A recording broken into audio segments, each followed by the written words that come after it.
This is the Nomad Futurist podcast, a podcast about the evolution of technology, society, and transformation. Connect with us, share your thoughts with us at nomadfuturist.com. Let's get this started. Here are Phil and Nabil.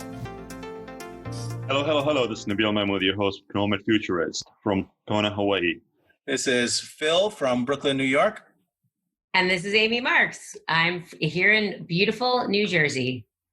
Amy, thank you very much for joining us. So tell a little bit about yourself, what you do, who you are, where you're at in your career. Sure. My name is Amy Marks. I am the head of Industrialized construction strategy and evangelism for Autodesk. Before we go on, I just want the audience to know who we have with us. We have a woman that goes by many names. Some people refer to her as the Queen of Prefab. I refer to her as the Kim Kardashian of Colo. She is a legend, not only in her own mind, but in the minds of everyone that have met her. How does one who is now, the chief evangelist of Autodesk, a huge multinational company, which is actually fairly recent, so we'll get to how that happened. How does one get from small town New Jersey, USA, to being the chief evangelist, queen of prefab? It actually says that on my business card. I could show it to you. That is a long business card. Isn't that cool? Yeah, it's very cool. I grew up in Long Island, New York, until I was about 12. And then I moved around a lot. But my dad and my mom started a general contracting business in their basement that ended up growing to build about over 20 million square feet now in New York. And so I grew up in the business space. And I think when I went to college, they were basically, and I graduated high school at 16 and I was like kind of lost. I was always bored in school, to be honest. They were like, whatever you do, just don't go into construction. I think it's not so great for women. And I was like, yeah, I don't really want to do that anyway. So I don't know what I should do. So actually my undergraduate degree is in public relations from the University of Florida.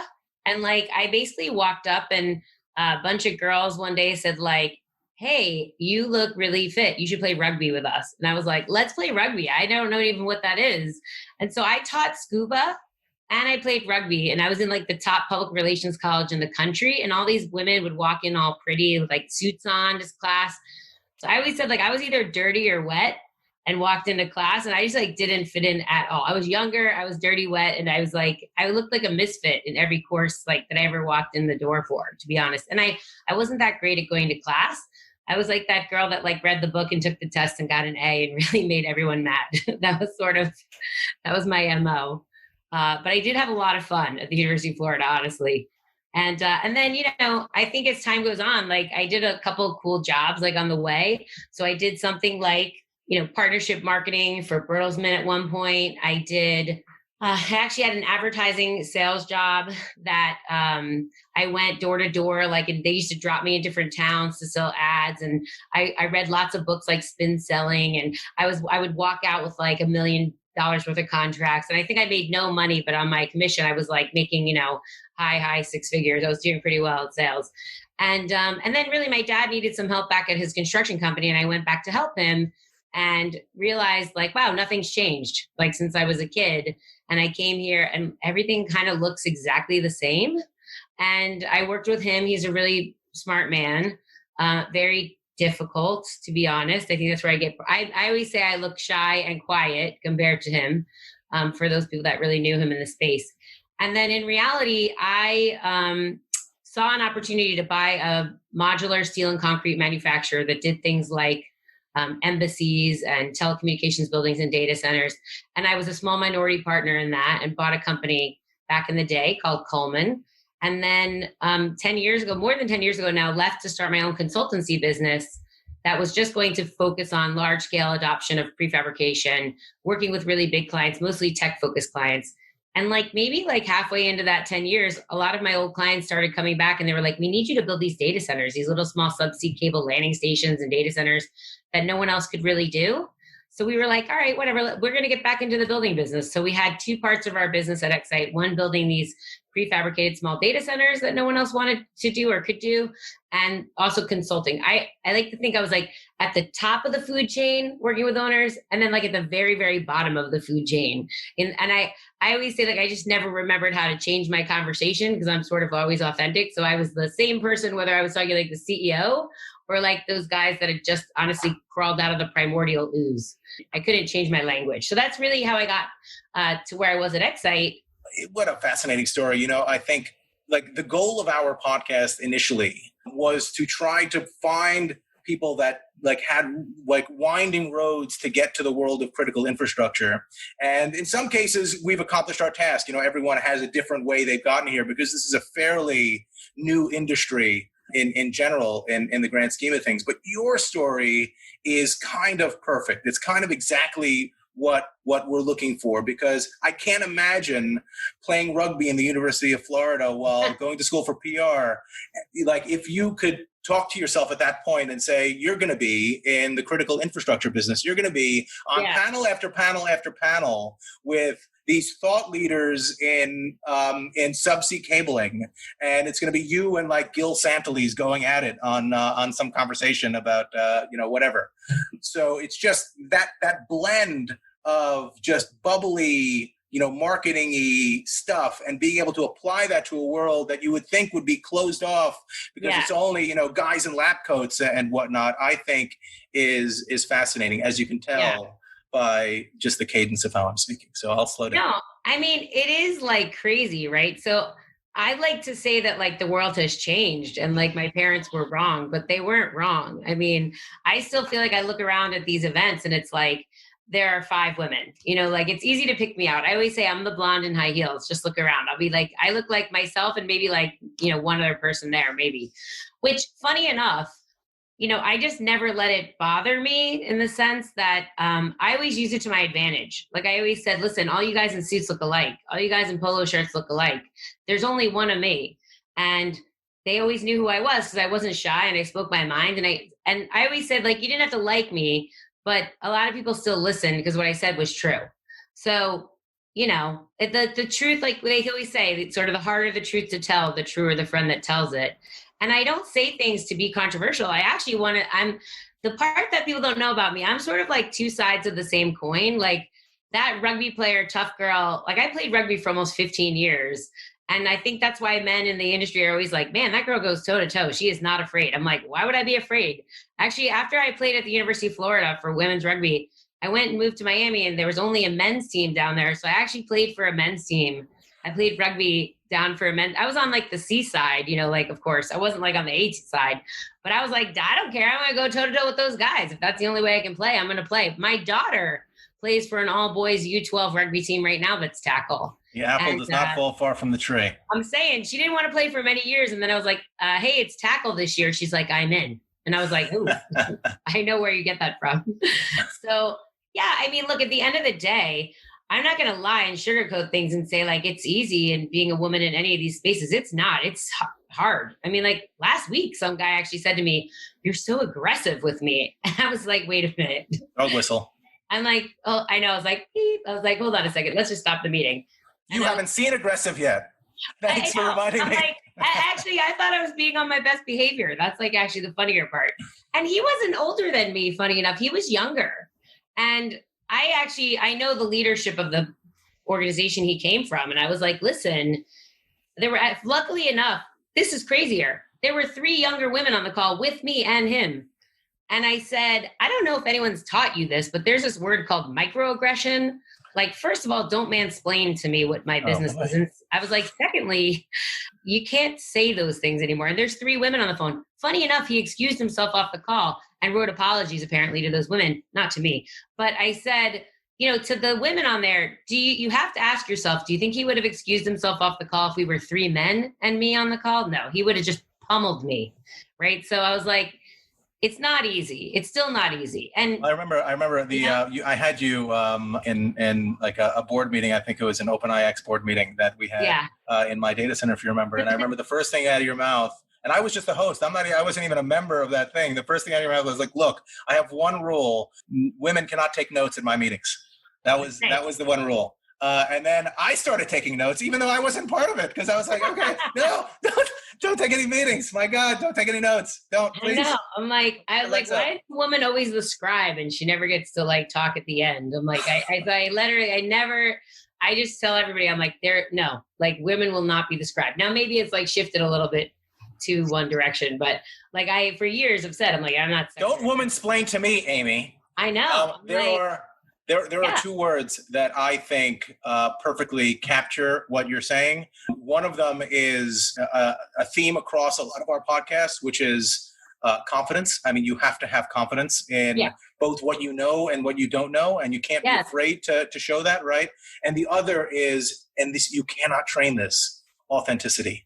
I mean, that's the thing. I mean, when you talk about the fact that you're the same, whether someone's a CEO or someone's on the bottom of the barrel, that is unique, I think, certainly in our industry, and Nabil can chime in on this. But, you know, one of the things that I love about, you know, where we currently are right now with our stay-at-home things is like all of the emperors collectively have no clothes at the same time, right? I was never, I mean, you know me, right? I've never been a particularly formal person to begin with. But I am not going back. If somebody claims that they're the CEO of some multi-billion-dollar organization, I am hearing their kids scream in the background. Yeah. I am hearing their dog get in the way. And I'm seeing them like zip up their pants during the beginning of the Zoom calls because they forgot that they just came out of the bathroom. That's why I almost insist on every Zoom call being video, because I want to know, I want to be in that guy's house. And it's just, it's something that I love so much. And I think the people that are authentic and have that type of confidence are only going to continue to excel in all verticals because, you know, the veneer of formality, I think, has been stripped out with everyone being in the same boat with respect to this. It's true. It's just, you know, it's a little bit, honestly, it is a little bit harder for women in that case. And I say that, you know, look, I know there are plenty of guys I'm on calls with too. Their kids come up in the middle and they want to talk to them and they want screen time and all that stuff. And my daughter came to the door in the beginning of this and said like, she just lost her homework in the digital black hole somehow. Right. So it happens. And I was like, no, mommy's on a podcast. But the little bit that's a little bit harder for women is that all these books and all these things that everyone's talking about being our authentic self and to be the, you know, I always go back to Matt Dixon's The Challenger book. And I met Matt Dixon. I'm like, so I get it. The Challenger makes better sales than the Relationship Builder. I'm like, all the advice you gave out in that book, if a woman did that, we're toast. Like I do that anyway, authentically. I don't care. But you're basically telling women to like take charge of the meeting, challenge the client's like opinions on their business, like ask them these hard questions. Like, what happens to women in all these meetings when they do that? Like, it is not the same result when a man does that. And I feel like there needed to be a condensum to that book because I guarantee you of the sample size, there were probably not so many women that they actually interviewed in that like conversation. So I'm like, in some ways, like, yeah, this is all great. But if we don't recognize, and look, you know, it's everything that's going on in our world right now. By no means would I even intimate that I have any understanding of what it's like to be Black in this culture in America today. The only hint I have of that is being a woman that walks into a project with 80 men in the room and it's just me and them. Like they know I'm the only woman there. I'm not Black, but I am definitely different than everybody else. It gives me some empathy, honestly, and some understanding when I'm listening to what's going on. Because like, you know, if you've never experienced anything like that, even like, and again, I can't say mine is like of the anywhere of the magnitude. Like I have a hint of that from being in this space, but you know, it's all relative in some ways. Like, you know, it feels bad sometimes when you walk in and like, you know, you don't look like everybody else. And listen, unfortunately in our digital infrastructure space, we have to take some responsibility. Like we are the worst sectors for diversity and inclusion. This is going to sound awful. So you're going to love this. I'm sorry. I have a 12-year-old. It's great that people want to talk to her about the digital infrastructure space and construction and STEM, but she's 11. Like, I don't have time to wait for her to get up to our space. I get angry because I'm like, there are plenty of people in our industry that are of minority status and women that get treated like crap every day. We should probably like focus on some of them and some of the minority and women-owned businesses before you teach my kid to get in our industry. You know, and I'm like, I love that. I know, hey, you know, at the end of the day, I get it. And by the way, there'll be plenty of people that will do programs and they should to like do more STEM and get more engineering into kids and like in minorities. That's fine. But you know what? I'm like, if you don't have women in your leadership, I used to say all the time to the big like digital content guys, I'd be like, hire my company. At least your people will see what a woman CEO looks like. And I can like negotiate in front of them. I can talk tech in front of them. And they'll actually see somebody who looks like them because none of you look like me. And like, it's going to take a long time to get somebody like me up at your ranks. So like, if you can't get them there, at least surround yourself with companies that have leadership that looks like some of the people you're trying to like grow up. You know, like it's going to take too long when you deal with my 11-year-old. Like I get really annoyed. It's like, I mean, you graduated high school at 16. Your 11-year-old could be CEO pretty short order. Well, but you know, here's the thing. I never hear people talking about the fact right now that like there's going to be a lot of people out of work in this industry, in the country, other countries, even other geos, right? I always think we're too, you know, America centric in every multinational company that has a headquarters here. That's first. We always have to be globally thinking. But there's going to be a lot of people here that are out of work. Like this is our opportunity. And I don't hear anybody really talking much about that. Like, how do we attract people that are going to be out of work now that have different skills? How do we get moms to come back from being moms into the workplace? It's funny. I hear a lot of, that's my point. I'm like, I hear so many programs about high schoolers, but what about moms that are trying to get jobs after raising kids? Like I hear zero about that. And they've already been educated. They already have skills. And trust me, you know, you're married, your wife has skills you could never have by being a mom, you know, like, and I just believe that. Like, and again, every dad that like wants to come and write me an angry letter that they have skills like I do, co-parenting, bring it on. I'm sure it's true. That's all well and good. I'm a man of color here as well. Yeah. Plus a man that's actually got a little bit of an accent.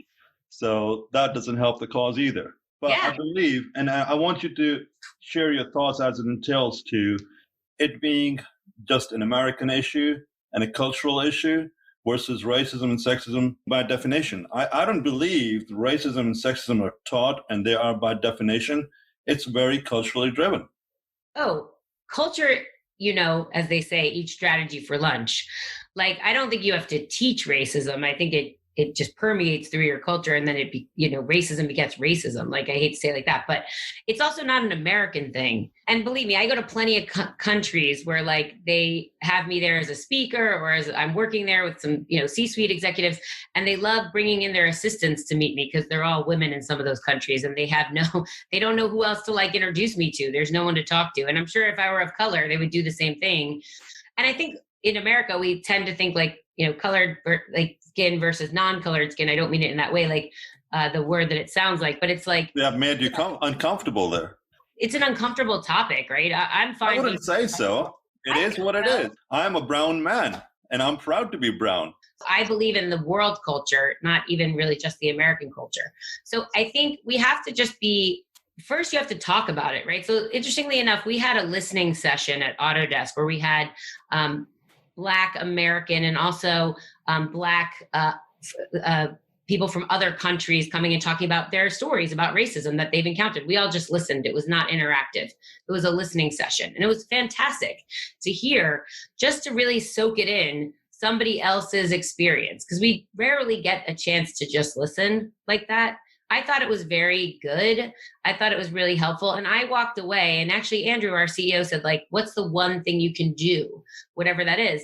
And, you know, I talked to my staff about it, and I said, for me, I was telling them the story about the microaggression about being a woman in the meeting.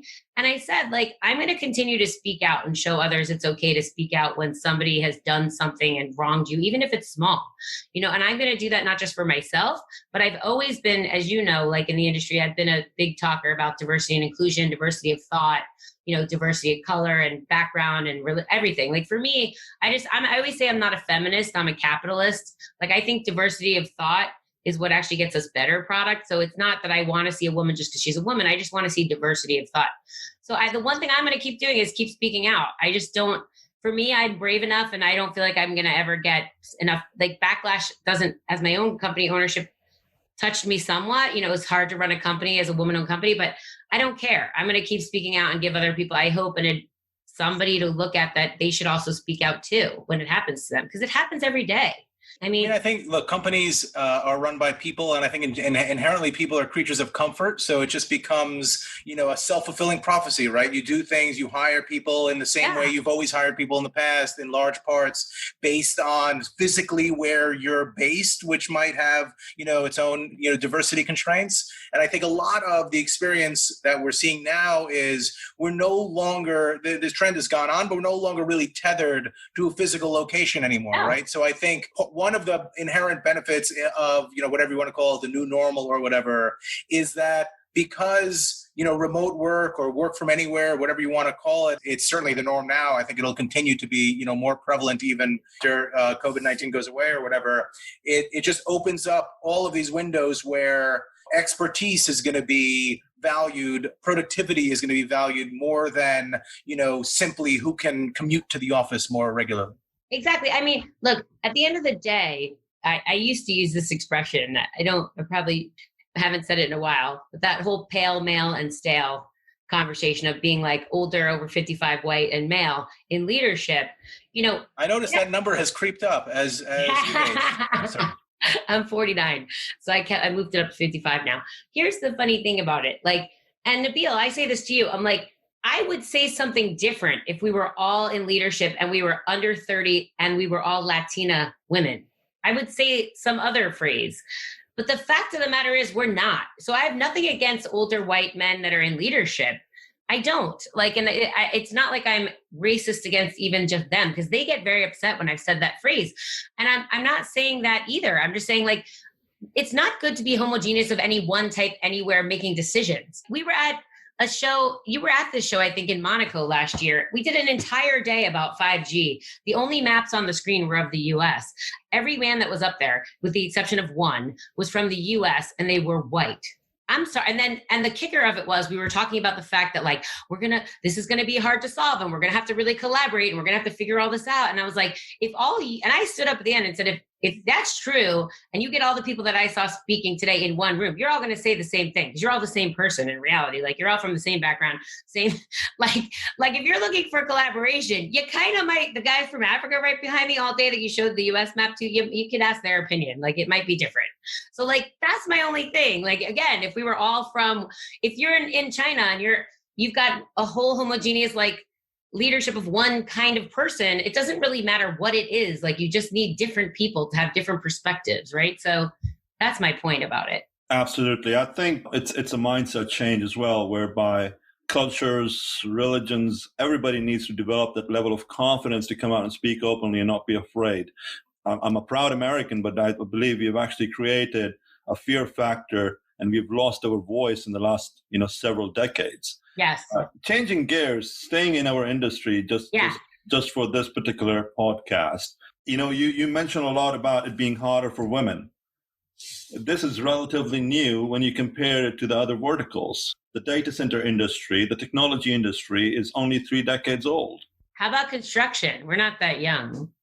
Yes, but it's a very hard space, right? So what were the things that you encountered in construction market space that you found to be very difficult? And what steps did you take to get deeper into that space and create that presence? I feel again, I use my differences to create competitive advantage and carve out a niche for myself. I already look different, so I might as well do something differently.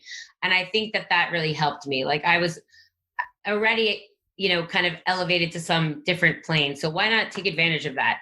Look, at the end of the day, the other part I can say is I can say all the reasons, and every time some man has done something to me in the industry, from, putting their hands on me to saying bad things to me, that's all happened to every woman in every industry, almost, I would say, specifically in some of these that are a little tougher for women. We all know what that's like, and we can't pretend that doesn't happen, right? But I would say the other part that, and in some ways I can't do much about that. I can speak out about it. I can do whatever, but sometimes that mindset just has to go and retire, and new people have to come up into the field, right?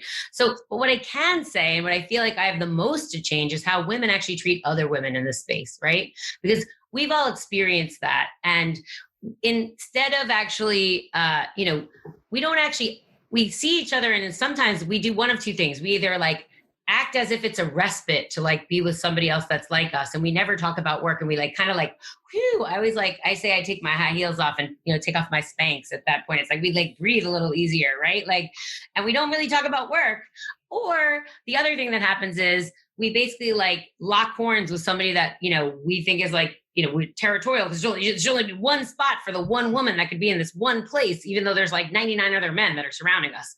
So I like to say, like, basically one of the things I can change is to teach women how to be great with other women in the space.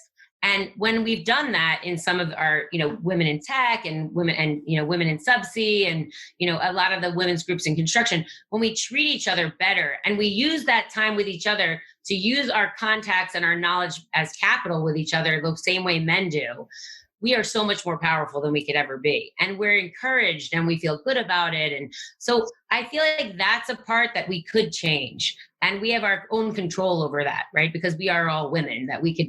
Do you believe that men do the same thing? What, use their knowledge and contacts and like their as capital? Exactly. Oh, hell yeah, of course. What do you think golf is? That's what golf is all about. I mean, But that's only for a select few, though. Well, again, like, it's golf, it's getting invited to the bar afterwards. And again, like, listen, I'd like to say Me Too, like, really helped us out, the Me Too movement, but like, you have men running scared that don't even want to take you to lunch now. Or it's funny, like I actually said, it's funny you said Gil Santalese. Gil and I actually had this conversation once at a conference. He was like, well, I would invite you to play golf if you wanted to play golf.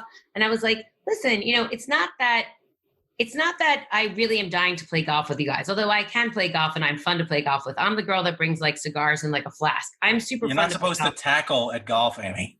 I know, but I'm really fun at golf. And I was like, it's not that I'm dying to play golf, right? Or dying to go to the bar. It's that, listen, I couldn't get where I'm going to be in life unless I was aggressive, unless I was a pit bull. I relish that word, by the way. I'll bathe in that anytime somebody ever calls it to me, even though they shouldn't, but I will.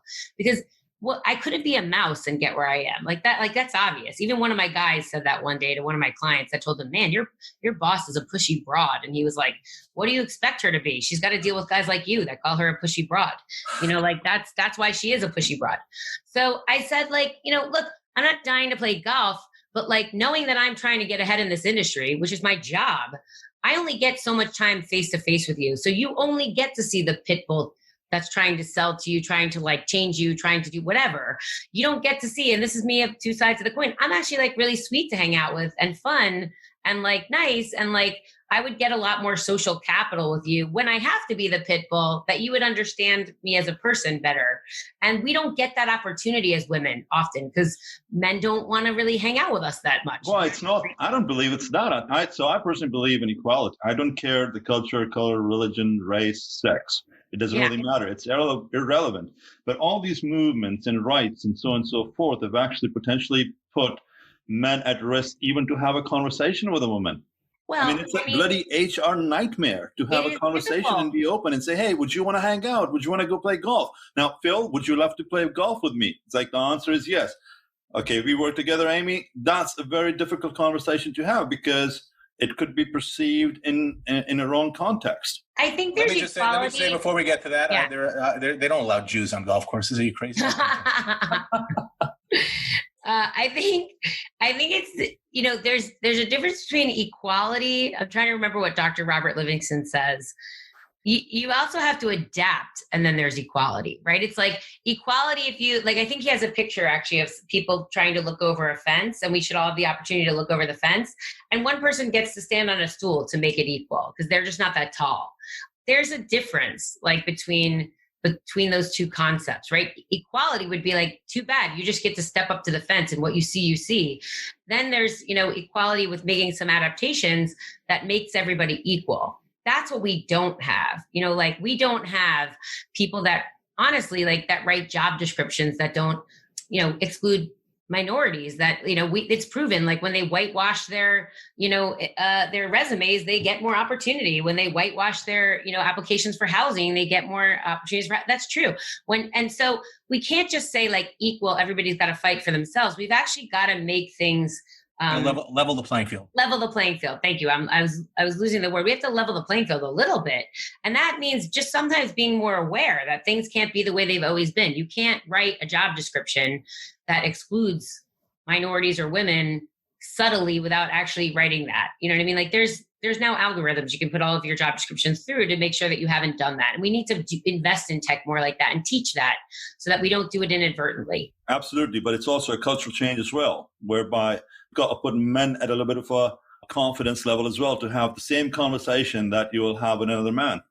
Oh, I don't think there's any man in the world that's ever had a conversation with me that doesn't think it's like having another conversation like with any other man. But you're an exception to the case. If you do that to other women in the industry or invite somebody to go golf or to dinner or whatever, it could be construed wrong.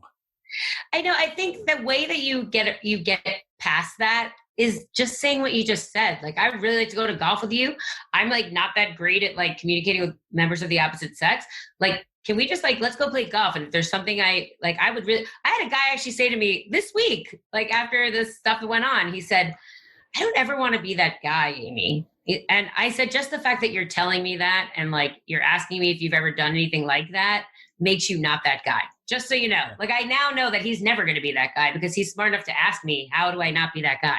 So I feel like if you just communicate that, oftentimes you're halfway past the battle. Well, I think that's where confidence comes from, right? I mean, what is it? Sunshine is the most sanitizing force, right? So if you just call it out and call attention to it when it's happening, it doesn't snowball into these other things. And if, women that are in that vulnerable position felt comfortable historically in saying, I'm not going to do this, and we're able to, not necessarily let, the power structure and the bureaucracy of a situation impact them.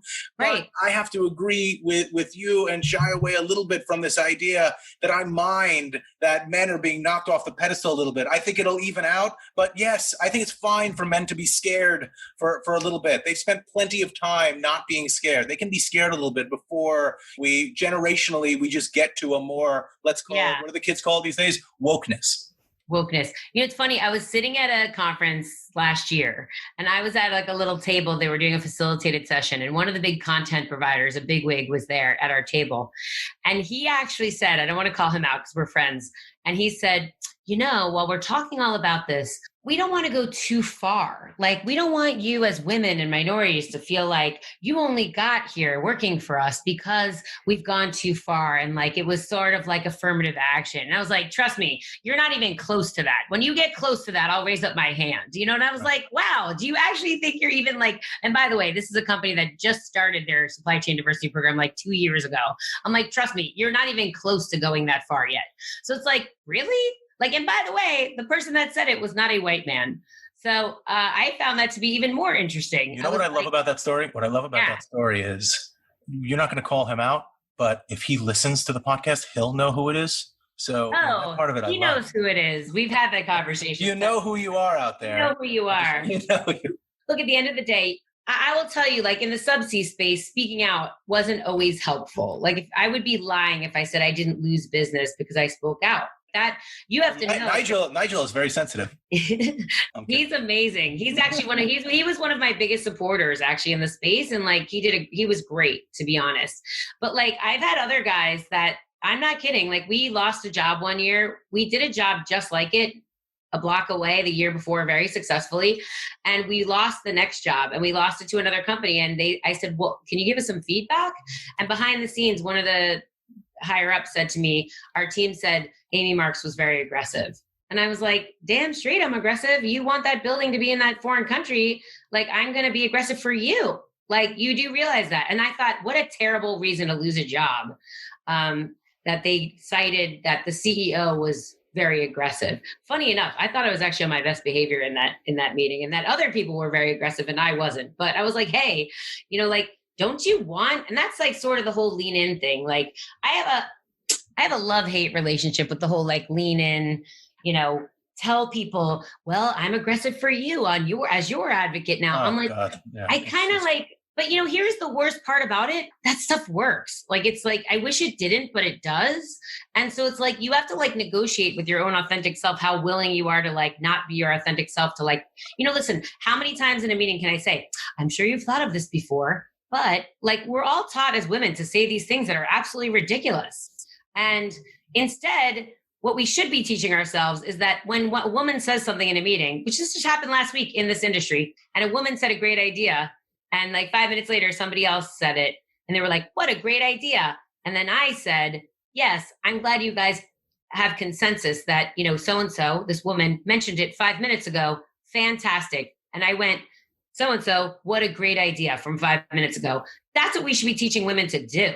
Not going, I'm sure you've thought of this before, but the thing that I take away from all that, and what I try to tell, younger folks that I speak to, is you always have to play the long game. I mean, yes, you could probably say something in the near term that's going to get you to where you want to go. But if you're playing the long game and you're authentic, and even if you lose some business or you gain some, whatever, eventually it'll come back to you, because that's what people miss. That's what people like appreciate about maintaining long-term relationships, is they know that you are the same you, whether you win the business or not win it doesn't really make a difference. It's not transactional. And I think what we see a lot, certainly in our politics today, and with a lot of the fat cats that do a lot of backhanded negotiations in the corporate world, certainly in construction and real estate, is this mentality of transactionalism, where it's not really about authenticity and accountability and long-term relationship. It's about how much can I squeeze out of you right this second in this particular interaction, and it's not about building long-term rapport. And if you have that kind of long-term view, and I know that I'm going to be talking to Amy Marks when I'm the 55-year-old and 65-year-old pale male stale problem, when I'm the problem, even though that'll probably be 85 years old at that point, then I will not be embarrassed by other things that I have. Well, I'll certainly be embarrassed. Anyone that knows me knows that I'll be embarrassed by most of the things that I say. But at least I will have been true to myself. Yes. And and that's, I think, the best thing we can teach the younger generation is that belief in who you are, and not manipulating that, because it'll be a never-ending manipulation if you try to present yourself in a way that you're not. I would be like Nabil. I'm going to turn it towards you. You are a man of color and you have a different accent. You've never taken it on the chin just to get some business, have you? Oh, all the time. However, so there is actually a story behind that as well. I reckon that when I was a younger man, I had a voice, and I would think about it, do it, and I was very opinionated. As I came to America and started blending into corporate America to be a rising star for that matter, I started working on changing my accent to become more Western. Yep. And then also started to say things that pleased everybody, and every relationship healthy, yet it wasn't.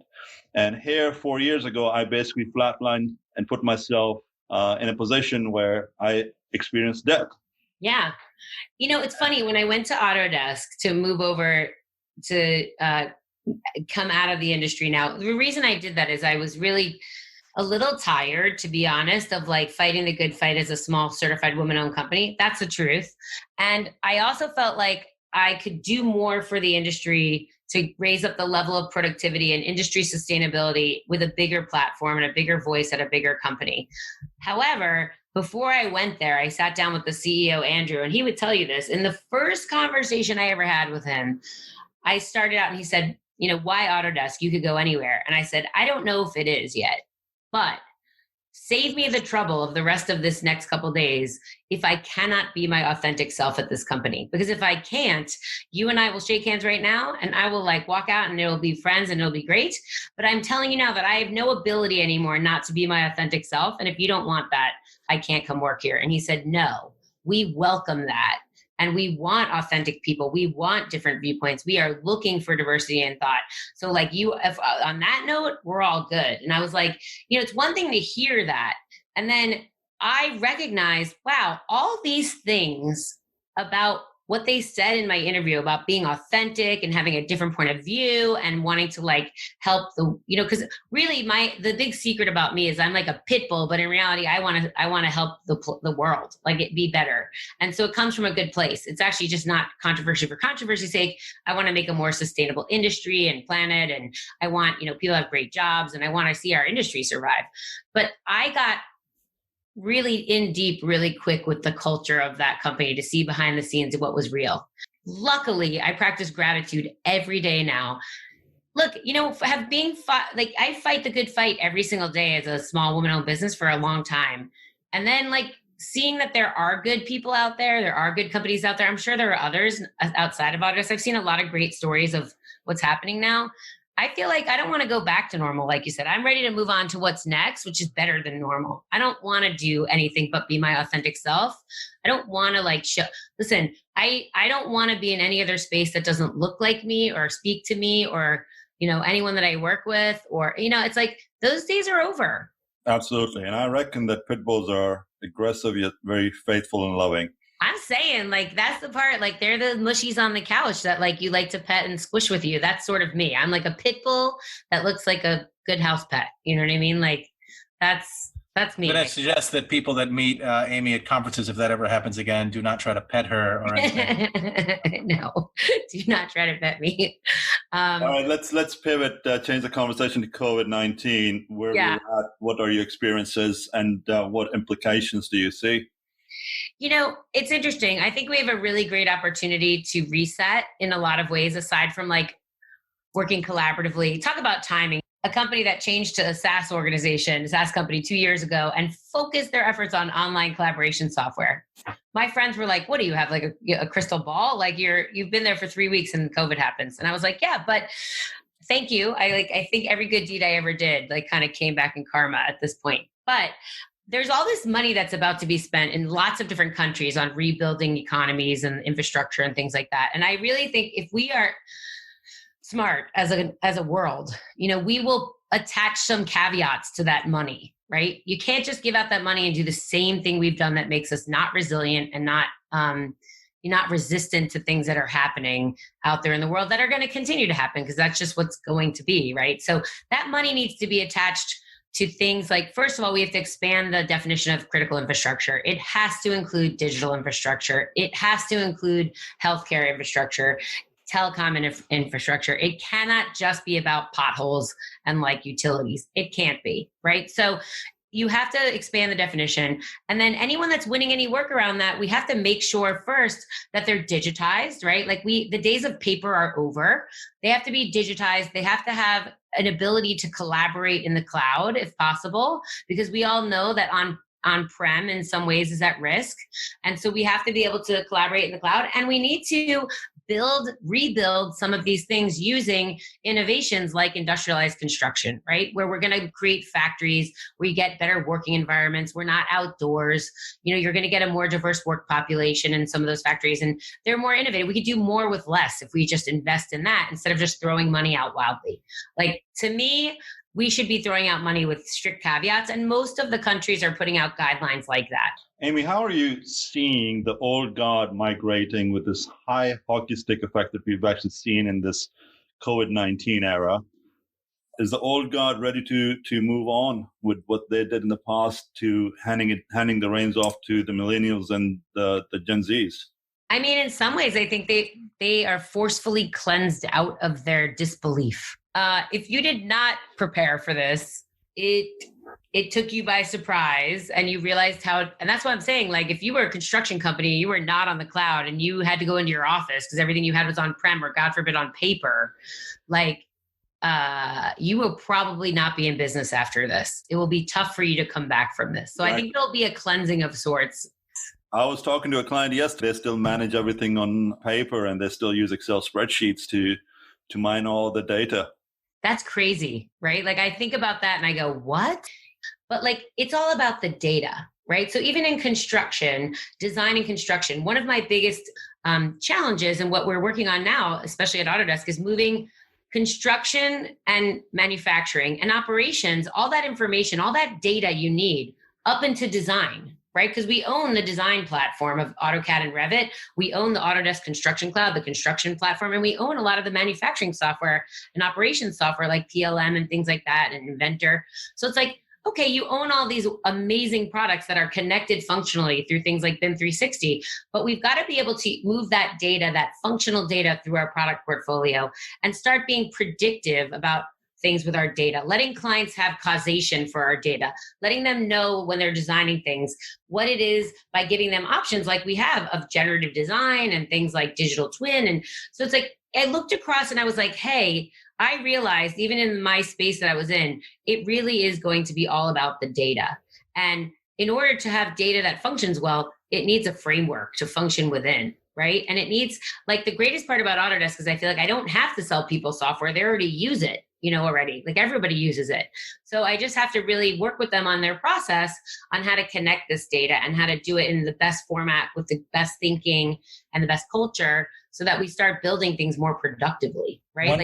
One can say that people used Autodesk in order to fabricate, but now that they have Amy Marks, Autodesk will prefabricate. Okay, sorry. Go ahead. I'm saying, like, it really is about, if you think about it, it's, I always say they call me the Queen of Prefab, but in reality, it has so many benefits to it that's really why I love it. Not just because we're prefabricating things, but like, think about it. Like, it's less waste. Construction produces an ungodly amount of waste in its construction process, right? Like, I think we're like responsible for 40% of the waste that's in our landfills.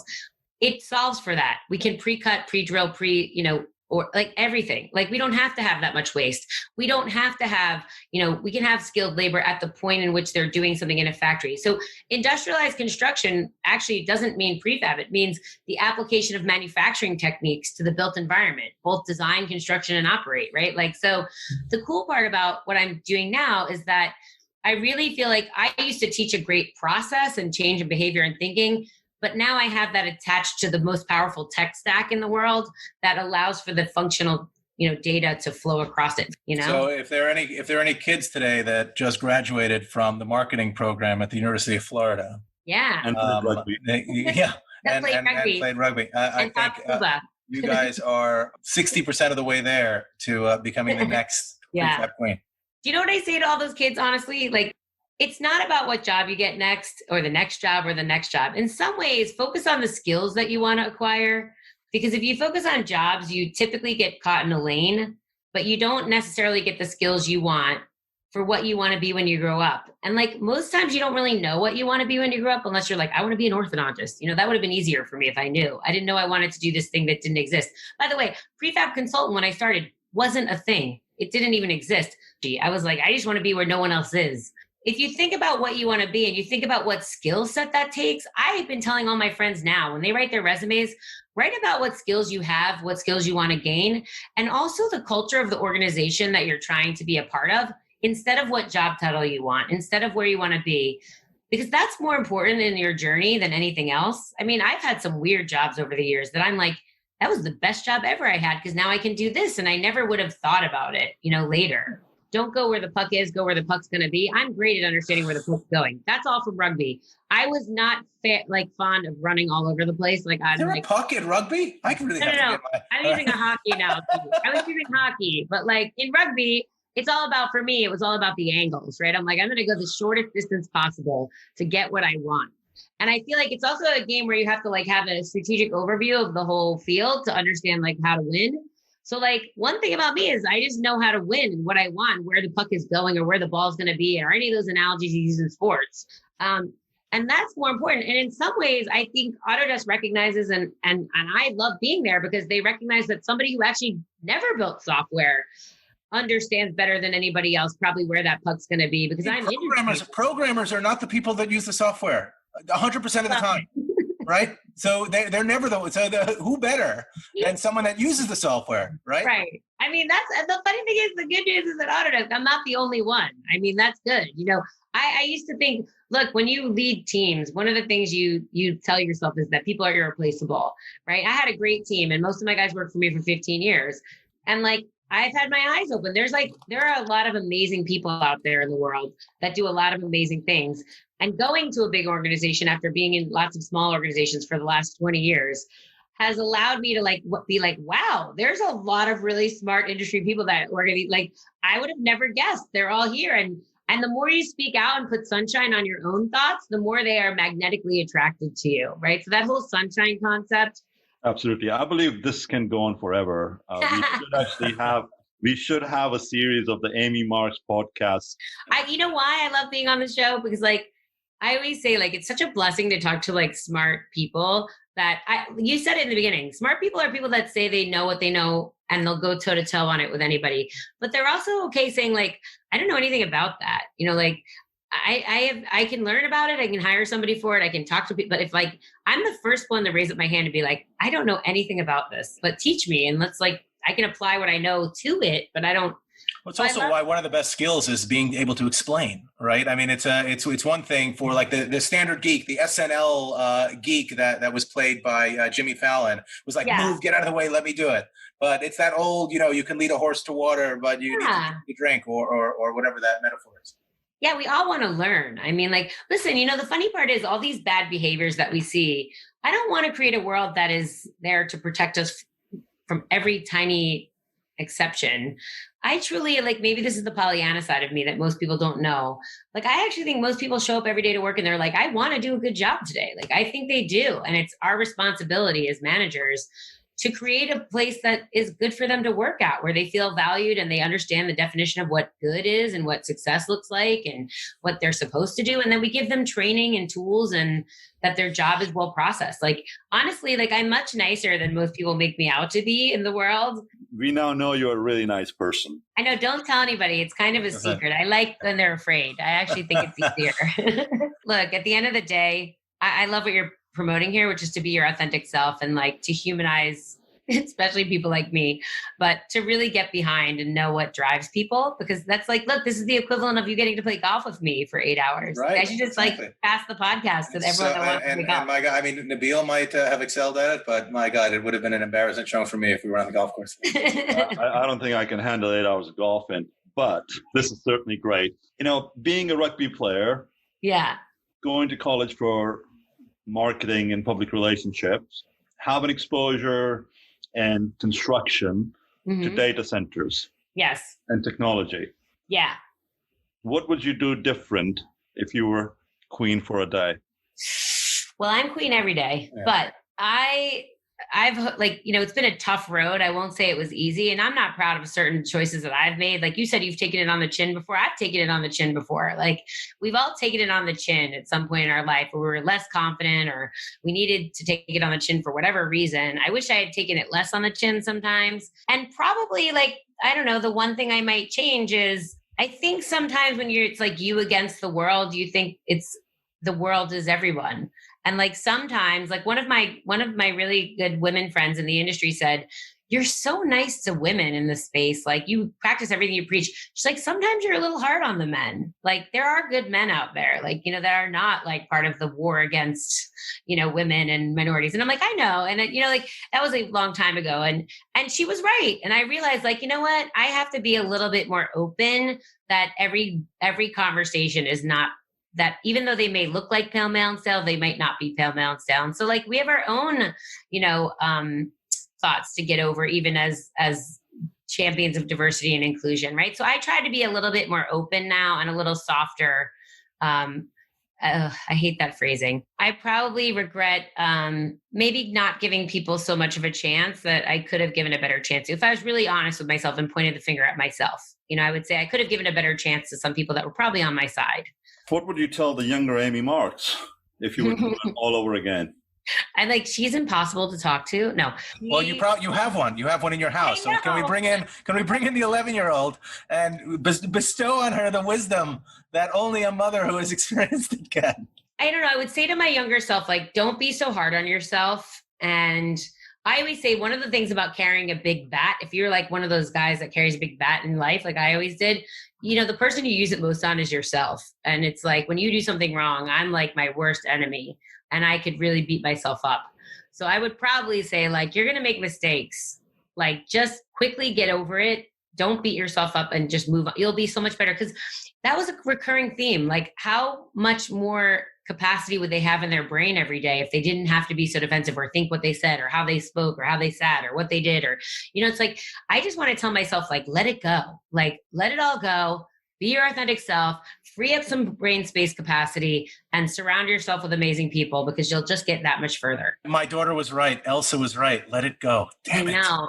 Amy, this is exactly how the Nomad Futurist podcast started. Yeah. New York City. I'm from Hawaii. I'm laid back and he's on the go. Just let it go, Phil. Right? I can't. I'll let it go when I move to Kona. It's easy to let it go in Kona. But like the stuff you have going on right now is like business stuff in your head, right? Like a lot of that stuff. And we run fast and we do things quickly. Imagine like that. And then on top of that, you have to put all this stuff that you run in your head negatively about like your behavior or like being a woman in the space, being the only one, being the only minority in the space. Like that other stuff takes up so much space in our brain. You see it now. This is going to be a weird comparison, and I know we're running low on time, but you see it now. I'm in Brooklyn, right? So I take my kids out during this kind of pandemic crisis, this idea of having to be hyper aware of having the mask on and touching things, and then the hyper awareness element takes up so much space. And I can only imagine that pre-pandemic, if you were someone of a different race and you have a different phraseology or whatever, and you had to be hyper aware of how you were saying everything because of all that stuff. Yeah, there's no question about it. So hyper awareness is not... Again, like, I don't think we can ever imagine what it's like to be you can obviously, Nabil, you're a different, you have brown skin, as you said. And like, I thought you were pointing to me as a Jew. Damn it. And you're, hey, like if you say that out loud, that in other cases is like having brown skin and being a woman. But I think we've had like some hint and some taste of what that's like. And it doesn't feel good, right? We're not our best selves. And I think that's the thing I want to be in my life now. I'm 40, I'll be 49 this summer. I want to be my best self every day. Like I want to surround myself with people that make me my best self. I want to do things that make me my best self. And I think COVID, because we've had a little bit of an opportunity not to like be running around the world, getting on planes, like I bought a Pilates reformer that is in my house. And like I had luckily a Peloton before this. And I was like, you know what? This is really important to me. Like eating healthy and doing these things, I want to do that. And I'm being with my kid for dinner and things like that. I think you're going to see a lot of people changing their life to be their best selves now because they just had a taste of what it's like by force. And that's good. We need that. In some ways, like I needed a timeout. And listen, don't ever stop speaking out. That's my one thing I'm taking away from what's going on now. Be a voice for change in whatever that means to you to make it a safe environment for other people. Amy, thank you very much for joining us. This has been absolutely phenomenal. Thanks for taking the time. Awesome. You guys rock. I love this. Let's go out for this again. This has been great. Nothing lasts forever. Markets will come back, currencies will rebound, businesses will go on, and we'll all move on. That could happen next week, next month, or next year. I'm confident that those who prepare rather than panic will come out of this stronger. Thank you for joining us. This has been brought to you by Nomad Futurist. Check us online at nomadfuturist.com.